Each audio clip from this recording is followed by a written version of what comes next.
Good afternoon, all, and on behalf of the Guardian newspapers, I welcome you to our session. And today we'll be focusing on the topic, the transformative potential of collaboration. Leveraging technology, content, and partnership for sustainability. And I feel very excited having these resource persons here. And together, we are going to deal with this particular topic. And I'm happy that these are people who are doing quite very well in their areas. So if you pay attention to them, you're going to learn a lot. My job is just simple, to moderate and allow the experts speak.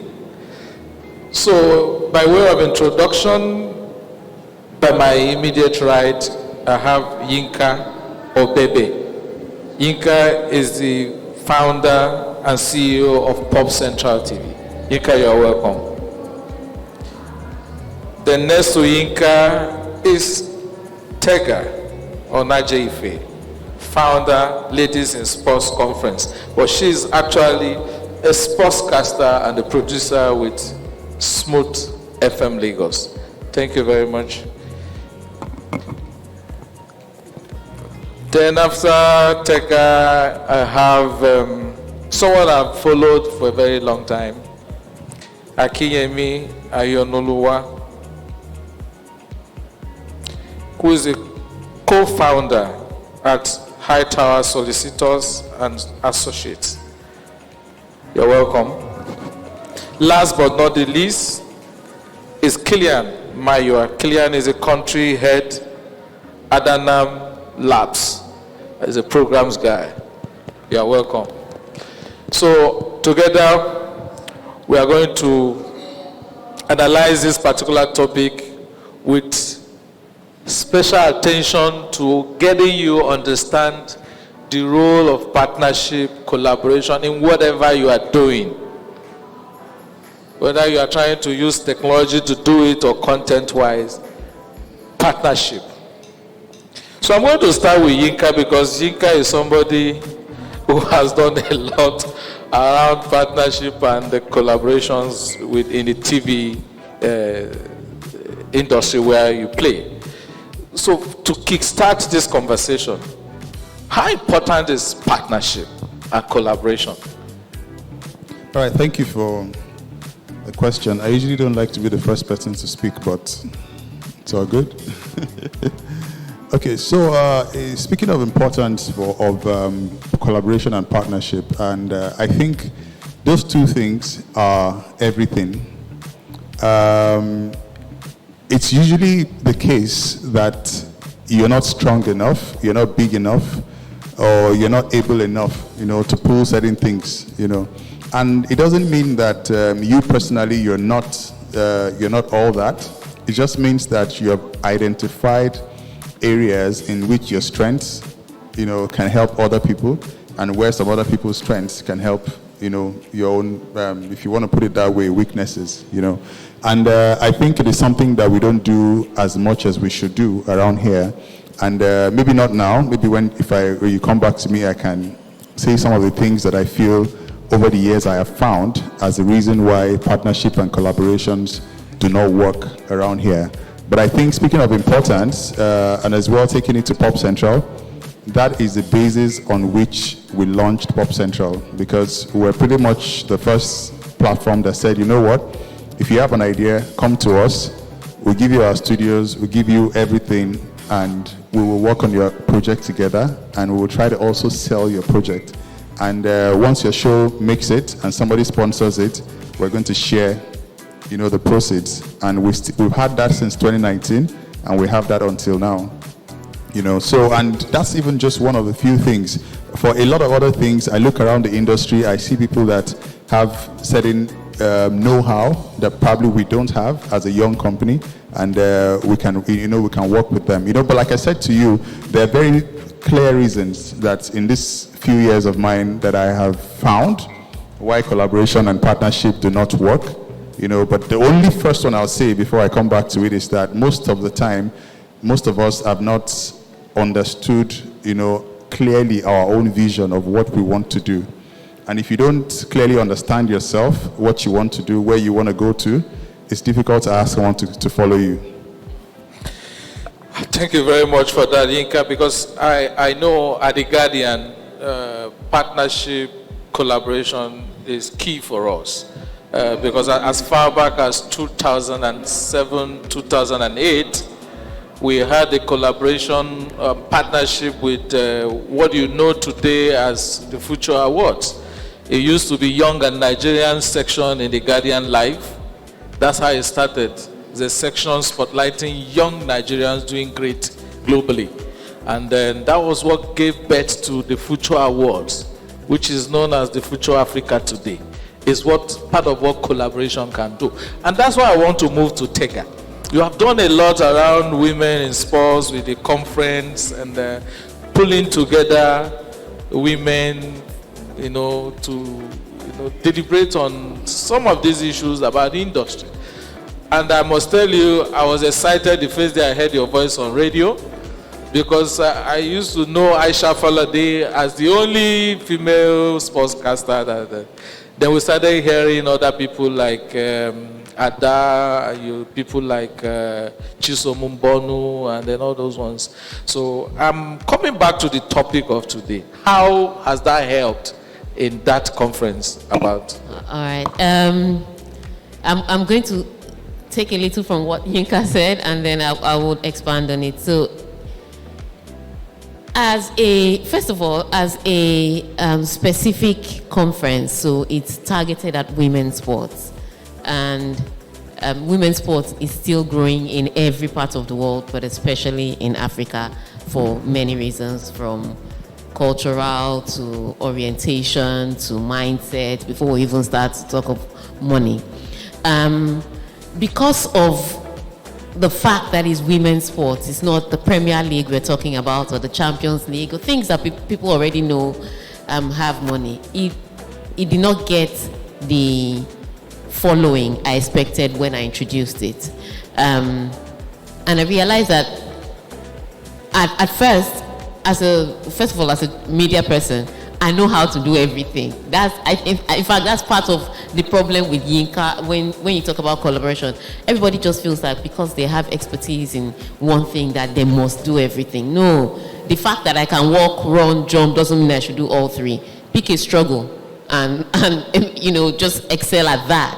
And so because I was a media person, the very first year I was like, I'm going to do everything now. I run campaigns for people, I know how to do publicity, I knew everything about media. I do TV shows, I do radio shows. As a presenter, as a producer, I will do everything. And so the first year, we had 15 people. You have to understand that I paid for a hall, I paid for food, I brought speakers from outside Lagos, which meant flying them in, putting them in a hotel. 15 people. Because I thought I could do everything. It didn't get the kind of, mileage I expected it to get. It didn't even impact the people I wanted to be impacted by it. And it led me to sit down with, at the time, the lady that I shared the idea with, and I said, you know what, as brilliant as we are, and as hardworking as we are, we need to get in some people, and that's what led to collaboration. Now, with collaboration, first of all, you have to have value, because if I want to collaborate with you and you don't have any value, there's no collaboration. I'd look for somebody else. So you had to have value. So it was the value side we worked on, and then I now started to partner with organizations. Even in partnering with organizations, I realized it even reduces costs. Because if you partner with somebody that is in PR, you don't have to pay for PR. All they do is they do the PR, you do your own organization. If you partner with airlines, you don't have to pay for tickets. That takes out half your logistics.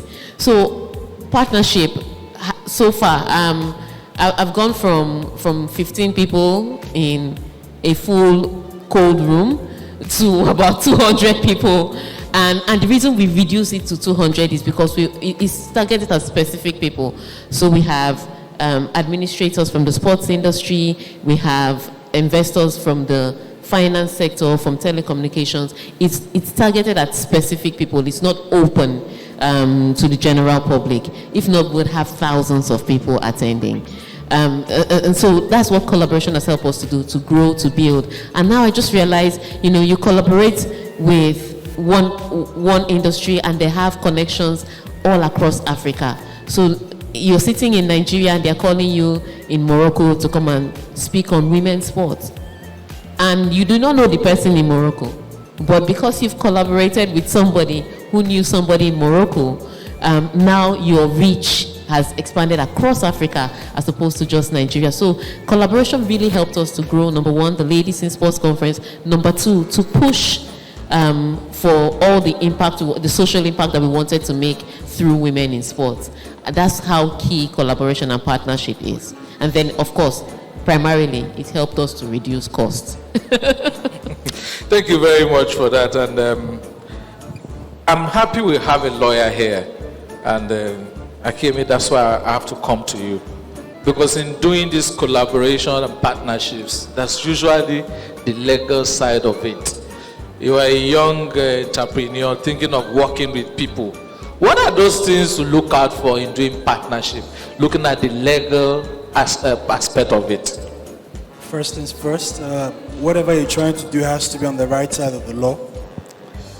So that means you can't collaborate to do anything to offend codified rules and regulations of the society where you operate. So you have to be mindful of that. And because I work a lot in the music industry, oftentimes you find a lot of people coming together to do certain things they're not sure whether they will be offending certain rules. Like, for example, when I was a young lawyer about 10 years ago, I'm still young, there was a client who I had a meeting with, and he was planning to bring in X-rated adult performers to do something. And then he sought me out on Instagram and he told me of the idea. And then I took the idea, I went to a senior lawyer to check. And then the senior lawyer told me right there that it is best I wash my hands off. And then there was a time, there was also an adult entertainer, I think his name was HOC, T Black. It was quite popular. I think he reached out to me like 7 years ago. And then what my boss told me kept ringing in my head that, is it something you want to be a part of? So at all times, if you're going into whatever collaboration with anybody, the first thing you should think is, am I going to be offending any laws? Is there anything that would affect my immediate community negatively? Also, is this something I want to associate my brand with? Some things are not clear-cut offenses, but again, they might not do justice to what you represent. So in going into any kind of relationship, you have to be mindful of that. Also, as media brands, as corporates, times when you want to jump on the bandwagon to collaborate with somebody that has a lot of reach. As we know, there are different characters on social media now who, with them just posting anything about your product, you're able to penetrate into their audience. But you also want to think long term, that would your company benefit if these things go south? We've also seen cases where influencers go into collaboration with real estate companies, and then most recently, I think Nasboy posted a video last week, and he had to delete it almost immediately when there were comments about the real estate company being dubious. So those are some of the things I can remember right now, that if we're going into collaborations, we have to, try to see that our efforts at getting value out of a relationship doesn't help us dissipate whatever goodwill we've been able to cultivate over the years. Thank you. Thank you. I'm going to come back to you later because we need to look at how do we do contracts and agreements on that, because sometimes you work with people, collaborate or partnership along the line. This issue of who owns what comes in. So we'll get back to you on this, but I want to go to Clean now.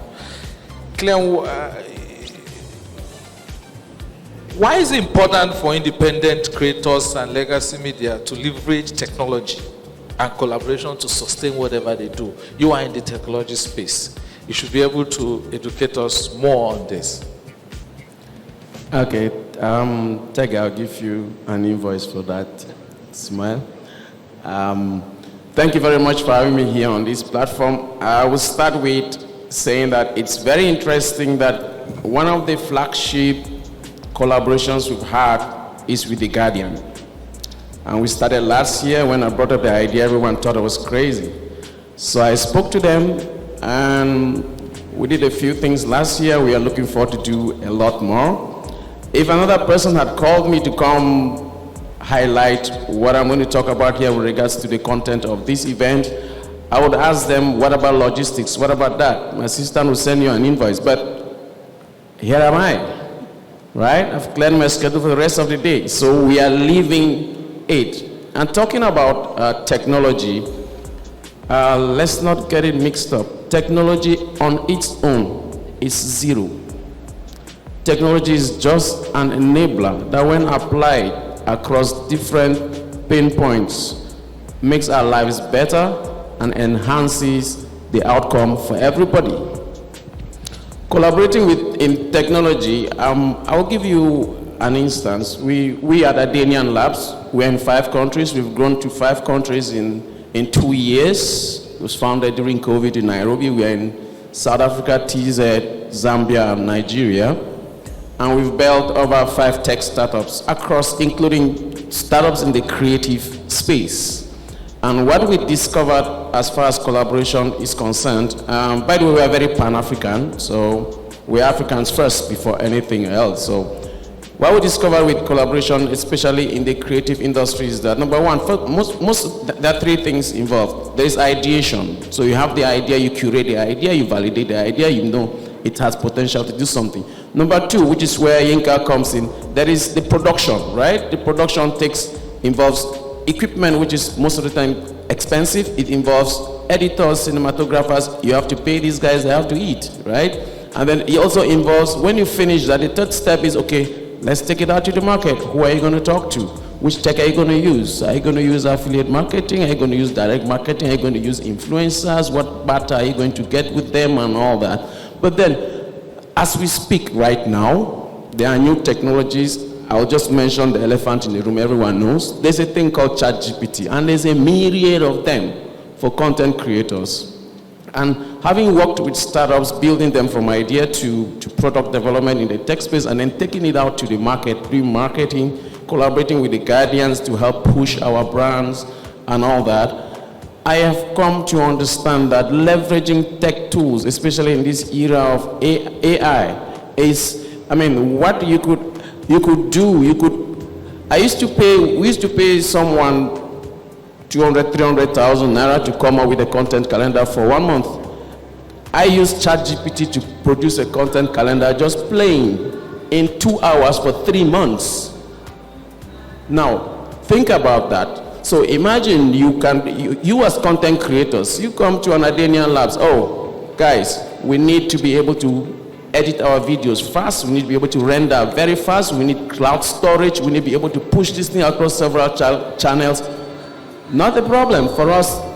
Serving 1 customer is the same as serving 10,000 customers. Now that's the kind of thing that we need to be encouraging. Yinka's experience is quite interesting in that is the hardcore, that is the engine room, that is where that is being produced. However, there are other aspects of it that if content creators, if storytellers could just understand how it is that, like Tega said, you don't have to do everything yourself. I mean, you don't have to voice yourself. There are crazy tech, and who understands that tech better we understand the tech. I could give you 300 tech AI tools to do almost anything in the creative space right now, right here. Now, the idea that you want to sit and continue taking 2-3 months to render a movie when AWS could do it for you in a week is ridiculous. But then also, I also understand the core challenge is usually, as Yinka mentioned, and was also re-echoed, most of the time, people do not set out with clear objectives, and when they get results, they don't know if it is succeeding or if it is failing. And then also, there's also a lot of the culture of activity without productivity. What we call motion without movement. Thank you very much for that. And I'm going to go back to Yinka right now, and then later we'll come back to the audience. For those of you who have questions, just prepare your questions and then identify who in particular you want to answer those questions. But Yinka, you made mention of something, and that's also what I've observed. Why people don't like to collaborate. And you said a little, but I want to give you time why are people not comfortable, sharing ideas and working together on projects? Okay, thank you. Before that, I'd like to say that, I've heard a lot about collaboration being about money and resources and everything, but I dare say that there's a much higher level to collaboration than that. In the business world, we say, 10% of something is better than 100% of nothing. But you see, the thinking of collaboration really is that it's much higher than funds. In this part of the world, we're not that serious with ideas. But ideas are everything. I see that collaboration starts when I have an idea and I speak to you and you get it. Do you understand? It's priceless when you say something to somebody and someone gets it. Now, that is level one. Then you now go to the next level where my organization says something, then your organization gets it. It just means that we're working together. So that's one of the things I want us to look at. First of all, it's not really about money. We have collaborated with people that didn't give us any money.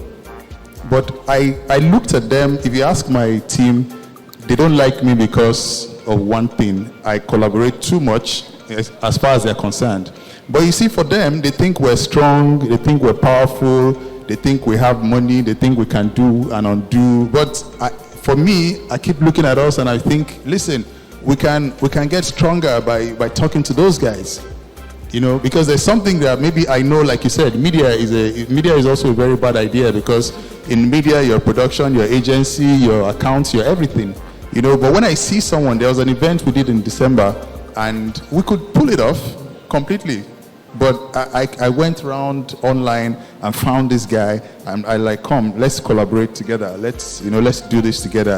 I said, we're going to foot all of the bill, but you come and put your expertise in this. Now, I wouldn't want to mention who or not, but that is where you find the problem. When you're collaborating, you have to think of two things. You have to think of capacity and integrity. Those two things are a very, very big problem. And someone walks into my office and says, I say, let's do 4 of this. You said, no, we know how to do this. We've done it before. Let's do 12. And I'm like, no, let's just do 4. Maybe we'll get it better. Then we ended up doing the entire event, and this dude did not even come through with 1. In a bigger organization, you have maybe my team. I have 5-6 people in my team talking to your team. On Monday we call. By Tuesday somebody is away. On Wednesday somebody is not around. Before we end up signing a simple contract of terms and services, we've spent 3 weeks doing nothing, wasting time, working with people that know nothing about collaboration or why you should even be collaborating in the first place. So I'd like us to just take it away, first of all, from money, take it to ideas. When you connect with people, when they connect back to you, and you're supposed to be ready to give capacity and integrity. So the reason why people do not collaborate, sometimes like I said earlier, you feel like, oh, you're up to it. I mean, you have an idea and you don't want to share it. No, if I have an idea, I've learned that I will share it first. I will share it first because the idea gets better. But you know, there's a mentality that, oh, just first mover advantage. Have you heard when they say, do if easy? A lot of things are not as easy. I mean, it's talking about ChatGPT, AI, and everything. Yeah, if you don't have a destination, what are you going to ask the AI to do? You know, so do if easy. When I have an idea, I share it with somebody. I'm like, listen, this is what I'm trying to do. What do you think? It's better if you come in and make it bigger for me and bigger for all of us. So we're very selfish and we can be very greedy sometimes.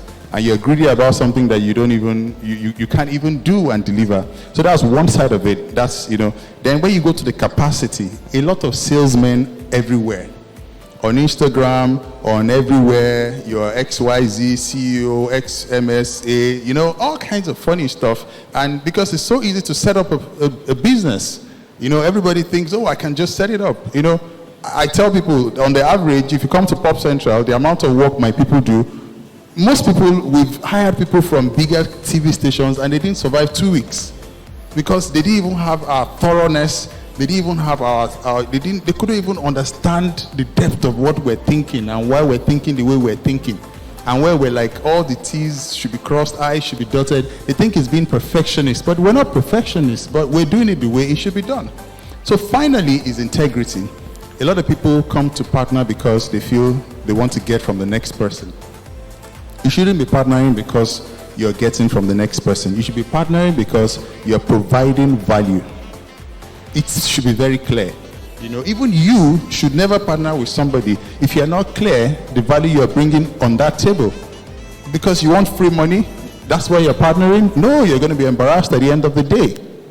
You know, so before we even get to technology or any of these things, you need to understand that both of you must be going in about the same direction. Both of you must understand your strengths. Both of you must understand your resources. Both of you must understand where you want to go to. And speaking to the lawyers, honestly, I won't lie. Sometimes I skip the lawyers. Not deliberately though, because sometimes we've had contracts and their lawyer will send us legal advice, 12 pages. The real contract is 2 pages. But the legal advice is 12 pages. Then I say, at some point I'm going to tell the guy, I say, listen, gentleman agreement, this is what I want to do. This is what you want to do. What do you think? And as a businessman, you have to also think your gut should tell you a lot. I'm telling you, your gut is never right unless you started business 3 weeks ago. You know from day one that this person is going to run away. You know from day one that this person is a liar. You know from day one that he doesn't have the capacity he claims to have. You know, sometimes your gut tells you, you know, so sometimes we skip the lawyers and agree. Then when we finish agreement, we now go to the lawyer and say, okay, just in case one of us goes out one day, please help us put this thing in order. You know, because it's not just the letter that can bind people together. I have signed agreements with people and they disappeared. You don't even see them. They don't do their part. They don't do anything. You know, so I think, like we said, don't be greedy. Don't be selfish. You need to also have capacity. Then you also have to have integrity. That's when, you know, collaboration can work. Thank you very much, Inka. I wanted to sneak in there. With this collaboration, and the first thing I would say is a slight disagreement. Ideas are a dime a dozen. I tell people all the time, ideas are a dime a dozen. So it always comes down to execution, and so that's my own protection. When you steal an idea and you didn't understand why it came about, how it came about, you will only execute the side you saw in the proposal, Abi. And then after a while, you'll not be able to sustain. Example, when I first decided that I was going to start doing projects as opposed to just being the presenter on radio, I took my idea to this organization. I'm not mentioning name, even if you tie me to a chair and torture me. And I took it to this organization and I broke it down. And as a young person at the time, I felt I needed to sell it. So if you saw my presentation, I broke down everything to how we will spend the last naira, gave them where we're going to get our resources from. I'd already written to those people. I gave them the full thing. And the corporate communications guy was like, this thing, we've been burned before. we don't want to do this thing, we can't. In fact, I can guarantee you, I will still show it to my MD, but we are not going to do it. So I left his office. 3 months later, I don't even know how it happened. You know, that time we used to have High TV and DSTV. So I was waiting for the DSTV to boot. That's why I went to watch High TV. Let the DSTV just boot. Let me see what is showing on the High TV. I saw my idea. Sponsored by the company. I was watching it live on TV. A few parts were missing, but you know, it was my idea. So I picked up the phone and I called the person and he said, how do you prove it was your idea? How do you know I was not thinking the same thing? We're in the same environment. We saw the same problem. How do you think that I did not? And I had no proof. Now, I know that this is where the lawyers will come here and say, you should have done. But you see, sometimes you even protect your idea and they tweak something else about it and it becomes a completely different idea. So again, I think that's why some people hesitate to share ideas. On that note, then again with collaboration, as much as we say it gives you reach, like I said, it gives you mileage, and you have to have value. But you see, everything in this life comes down to naira and kobo. Don't let anybody tell you otherwise. Oh, I really love Real Madrid. I dreamt of Real Madrid when I was a 2-year-old. Efia is because they brought you $300,000 a week. That's why you're signing. Why didn't you sign for Sheffield Wednesday? Didn't you grow up down the street from Sheffield Wednesday? It always comes down to money. Always. And so people just think, if I execute this idea, all the millions will be mine. That's what it is. Small-mindedness is also another reason why people don't collaborate. If I execute this idea, I will take all the hundreds of millions. But if I bring in this person and that, we are going to divide this money into 4 places, not rich to buy a house. That's what they think. And the problem is, ideas that are going to bring you millions will only work on collaborations, because different people have their different areas of expertise. And as good as you are a jack of all trades, you are not a master of any. They are masters. So collaborate with the masters to get the millions. Because at the end of the day, what happens is, with that small-mindedness, you dream big, but you execute so little. And the essence and the value of what you thought is lost. So there's the small-mindedness. He's mentioned all the other ones. And there's also the fear that if I share it, like what happened to me with that organization that I cannot mention, it will be lost. At this point, we don't have any option but to go to the lawyer, because from Yinka to Tega, to a young content creator or entrepreneur who is thinking about doing collaboration, whether with individual, with organizations, looking at the challenges that we just pointed out to here, point us way forward to dealing with this kind of issues. Yeah, so it's a very, very tricky subject because even outside of Nigeria, if you're just in a place and you're sharing an idea and you've not already started reducing the idea to a product or to a service that people can really, really see as, oh, this is the proof of concept for whatever idea you're thinking about. So if you take your proposal and you share it with companies and you talk to maybe your friends, and then you've not started working on that idea, there is the risk that whoever you're talking to, if they have a bigger leverage, they can go ahead of you and then implement behind your back, without your input. But it's a lot different if you've started working on your idea, and then we could see traces, we could see evidence of, oh, before you had this meeting with a certain company, you were already doing this, you had assembled a production team, there was a script already written, you guys were on location, and then, it just has to be something to show that before there was a coming together of the minds, somebody was already working. So I've seen a lot of cases where people run to the law firm after someone has supposedly jacked the idea. And then you ask all these questions that, okay, what were you doing before you went to the company? Can you show us any email trails? And the funny thing again is, a lot of corporate entities, they will not entertain sending any emails. They'll be like, oh, come to the boardroom. And then you'll be meeting with the team for the first time. Nothing to show per se how you initiated the conversation, and then how you presented the idea, and then when the meeting was fixed.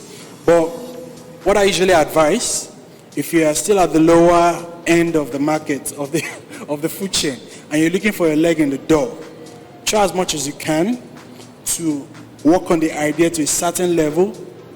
And a lot of people should be able to appreciate what you're up to. And in fact, if that can be the vehicle to attract would-be collaborators, it's a lot better.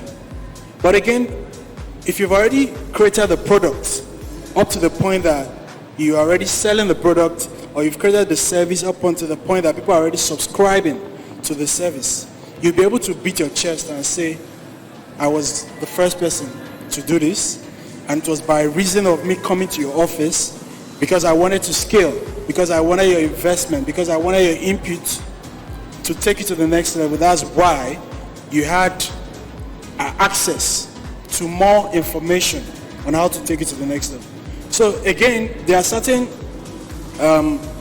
products that by reason of you just being the first in time to create, like in tech, like in music, like in film, and many other disciplines, by reason of you just being the first person to create those things, you are automatically like the owner of the intellectual property. And then you could go to any length to defend your interest in what you've created. But again, I understand the part, because I'm also a realist. We are working in Nigeria where a lot of people do not have faith in the justice system. I'm also a lawyer, man. I will do everything I can to avoid getting into any giddy-go with anybody, because I know I can be held up for so long, and in fact, the idea can become stunted, and we might not be able to commercially exploit the idea.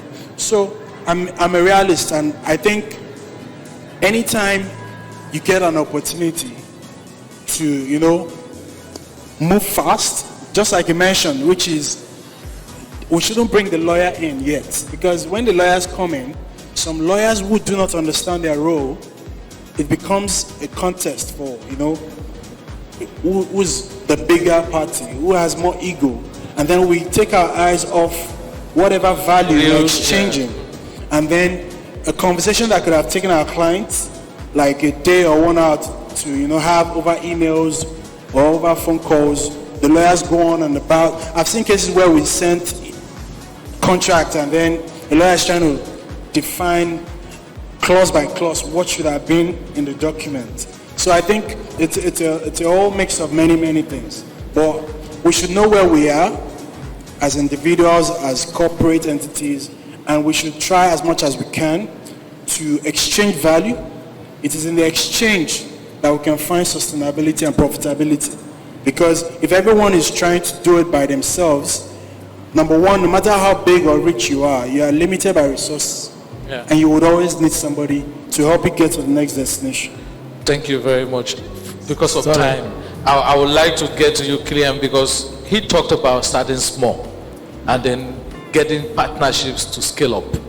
How does technology come in at this level? How can we use technology to start that idea, and then before we get to the point of looking for partners to work with, and then add whatever you wanted to add before we take questions? It's an interesting conversation we are having. Tega, we've had that too with MTN. We still have a case pending today. That's like 10 years ago. So it happens, right? It happens every day. Like Yinka said, I am never scared of sharing my ideas. The reason is simple. I wake up with tons of them every day. I'm walking down the street, I'm getting tons of them. And it's about, does this person get you?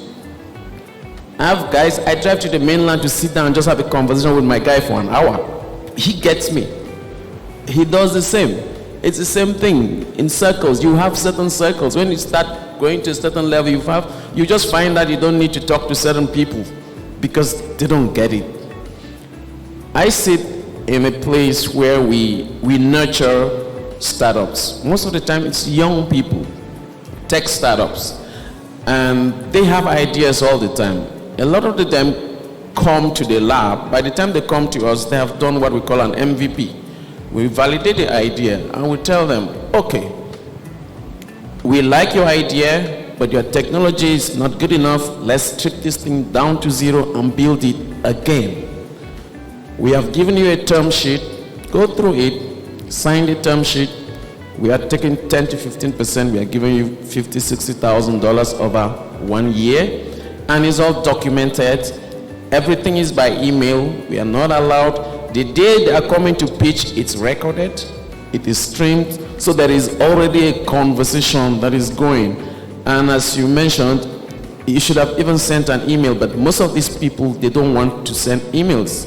Like Yinka said, it's about capacity. Just because you're corporate communications for a big Fortune 500 does not mean that they have capacity.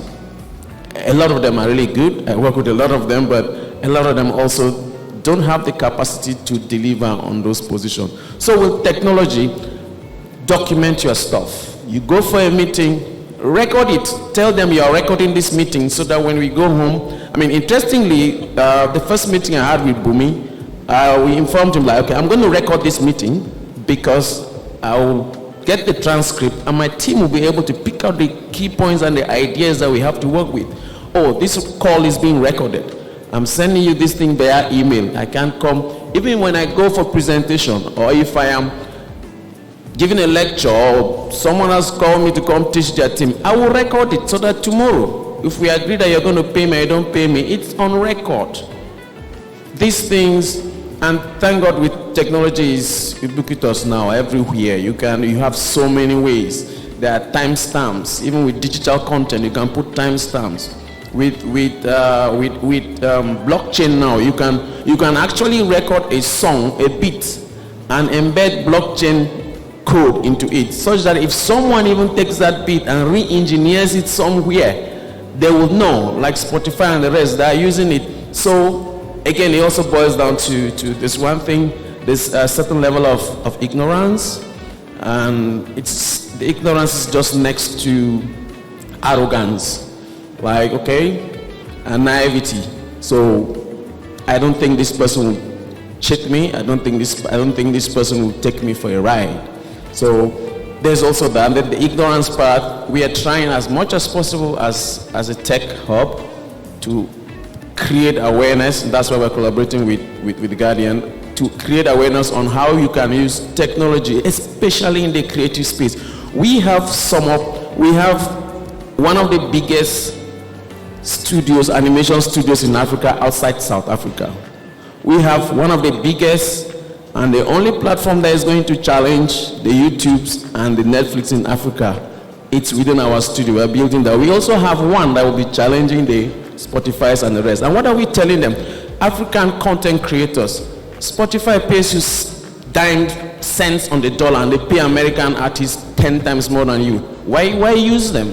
By the way, come collaborate with us. We don't mind. Take 80% of the money. It's our cost remains the same. Whether you have streamed 1 billion, our cost is the same.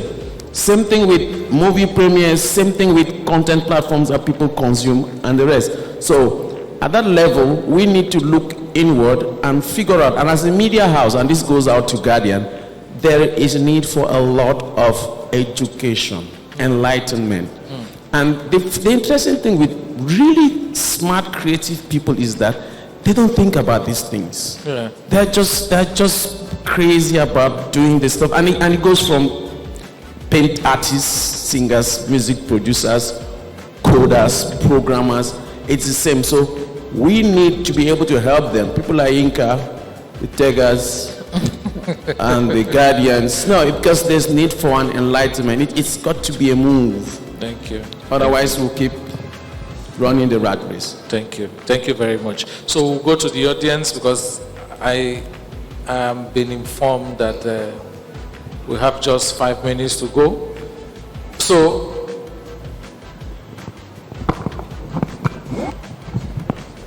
okay. So, questions, please. Please be straight to the point. Let's get the question so we'll be able to take. My name is Ogochukwuda. I'm the founder of Man United in Pidgin. So my question here is, how do you deal with unhappy collaborations, not bad collaborations?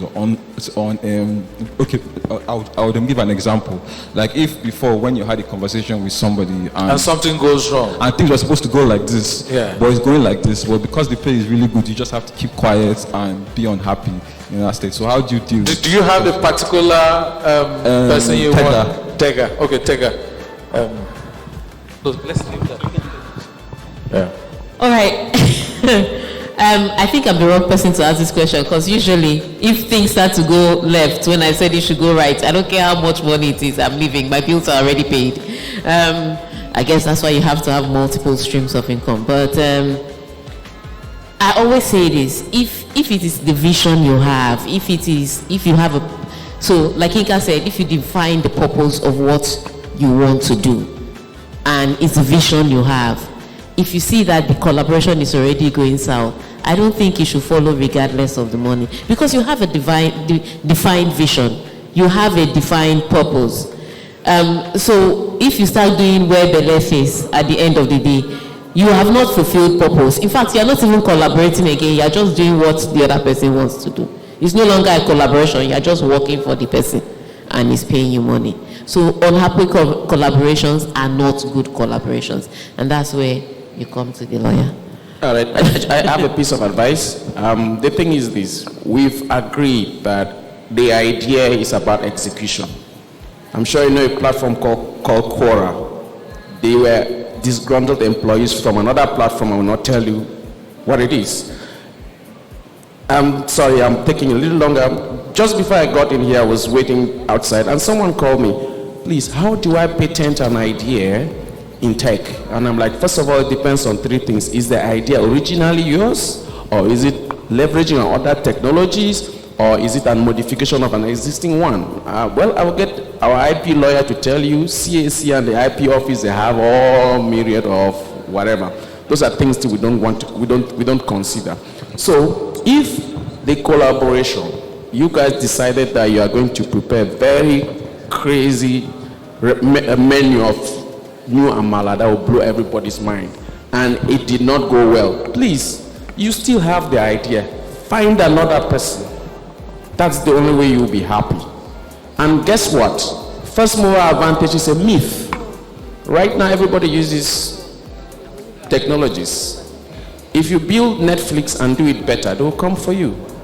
Before Facebook, there was High Five, right? Yeah. There was MySpace and the rest. So it's actually even an easier way for you to sell. So take it as a challenge. Oh, you think you are smart? I will show you that it's originally my idea. Thank you very much. And Yinka wanted to just... Okay, just a quick one. Like I said earlier, first of all, you need to be clear about what you want from a partnership. That's the first thing everyone should always write down. This is my part, and this is his part. My part, A, B, C, D, E, F. Clear. Now, you also must have like a timesheet, like a project management situation of when you intend to achieve something. Time is more important than money even sometimes.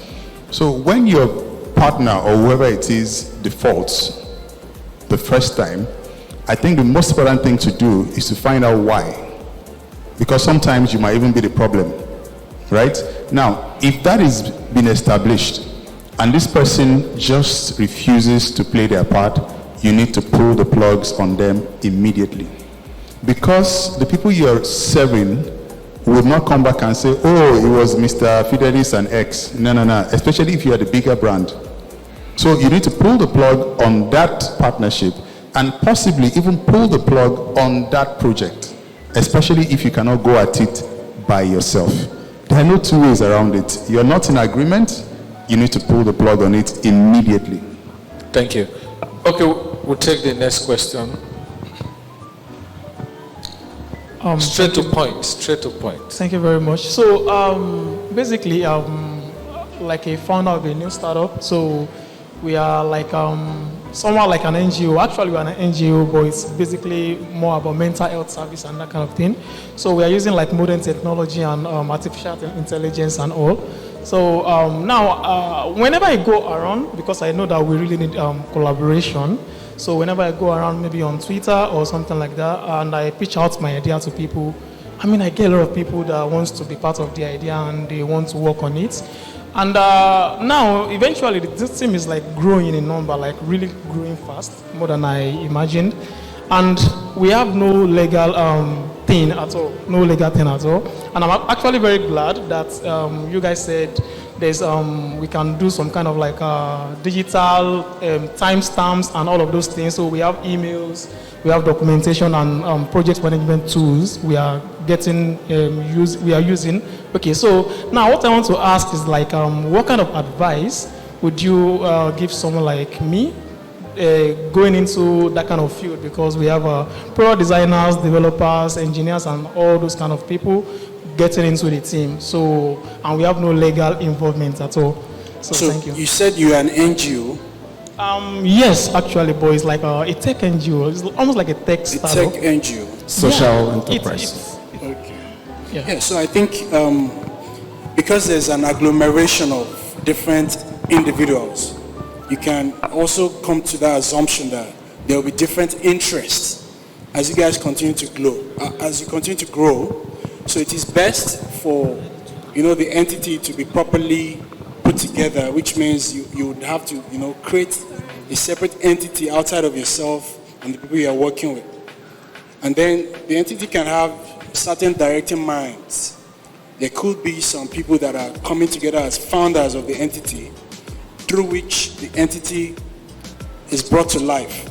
These people are serving the best interest of the company or the NGO, and they are the ones that are making the decision to create a sustainable. NGOs are in business. Yeah, absolutely. Not for profit. Just so when you're done, I'll just tip it. All right. So you need to put that in place so that if anything happens to anybody driving the idea, some other people can come in and continue to act. And then there could be some documentation as well to protect everybody's interest. Because you said there are project developers and the likes. So everybody has to come into some kind of agreement for their interest with the entity you've created. It could be some kind of employment contract to have in place. It could be some kind of founders contract for all the founders. Then there could also be documents to regulate behavior within the workspace, rules that govern how everybody interacts. And also, at every point in time where you are collaborating with people outside of the organization, there should be templates or there should be contracts in place in dealing with vendors, in collaborating with maybe talent hubs or media companies. So everything we all do as human beings in some shape or form will be regulated by certain rules of engagement. And that is how you build businesses or NGOs that will be around for a long, long time. Because every documentation that will be done will be in line with the vision or the reason why that NGO was created in the first place. So if the NGO, I suppose that the NGO has certain things they would like to achieve maybe in the next 5, 10, 20 years. Or the NGO is tilted towards certain causes. And in whatever document would be grounding the formation of that entity, it would cover in clear terms the reason for setting up this entity and the reasons for pursuing the vision. So I think with all of that, it will help you build an NGO that will be here way longer, even when you leave that to do something else. The NGO can still be in place. Other people can still carry your idea forward. Is that, you understand? Thank you very much. Okay, I think, I don't know if we still have time because we have run out of time already. Okay. Just a minute. This falls squarely within my space. Let me just give you really good advice. He has said it all, but not every lawyer knows everything. Right? With emerging technologies, lazy lawyers, sorry sir, have refused to upgrade themselves. So if you take... They're actually tech lawyers in Nigeria. I know they are, and I know quite a number of them, and they have done that because they have taken themselves up to a certain level. There are many of them, so I'm saying find one that is tech savvy.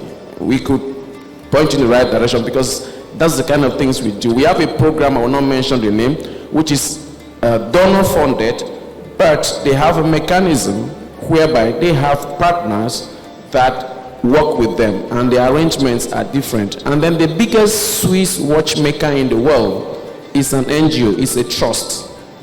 You may want to find out, I will not mention it for cheap advert, but check out the biggest Swiss maker in the world, take time, study them, find out how they were set up. They run as a trust, and that's one thing. If there's one thing you take home, go find out about that. It will help you structure whatever you are doing better. Thank you. Thank you, Kerian. We are going to end the session now, but because this is about partnership and collaboration, I suggest and I advise that if there are other issues you need to pick with any of the panelists, please do so. They might have few minutes to spend with you. Make use of this opportunity. Make use of it. So, on behalf of the Guardian, I want to thank the panelists for coming, and then we look forward to gathering here once again. And for our audience, thank you for staying with us. We will keep providing opportunity for collaborations and for partnerships. And then we pray that whatever you are working on, you will be able to succeed. These are people that will give you real life lessons and experiences you need to hit that target. So thank you for having us. And then on this note, we sign out.